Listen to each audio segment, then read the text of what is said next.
তো hello everyone, আসসালামু আলাইকুম। সকলেই কেমন আছেন? আশা করি সকলে ভালো আছেন। তো আপনাদের দোয়াতে আমি ভালো আছি।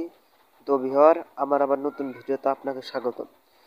যদি ভিডিওটি ভালো লাগে তাহলে একটি লাইক দিন এবং নিত্য নতুন আপডেট খবর পেতে আমাদের সাথে থাকুন। আর যদি আমার চ্যানেলে নতুন দর্শক হয়ে থাকেন তাহলে চ্যানেলটি সাবস্ক্রাইব করে ফেলুন এবং পুরাতন দর্শক হয়ে থাকলে একটি লাইক দিয়ে বেশি বেশি শেয়ার করেন এবং নতুনদের দেখার সুযোগ করে দেন। তো আজকে কথা বলবো মালদ্বীপের ভিসা সম্পর্কে।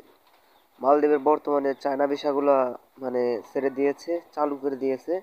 তো আশা করছি সকলে যাইতে পারবেন।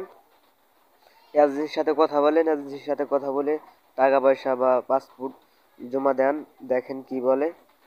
তো অল্প কিছুদিনের মধ্যে আবার বন্ধ করে ফেলবে। তাড়াতাড়ি যদি যান তাহলে ভালো কাজ পাবেন, তাড়াতাড়ি না গেলে হয়তো বা ভালো কাজ পাবেন না। তো অতি শীঘ্রই জমা দিয়ে ফেলেন। নতুন আগ্রহী যারা আছেন তারা অতি শীঘ্রই দেন।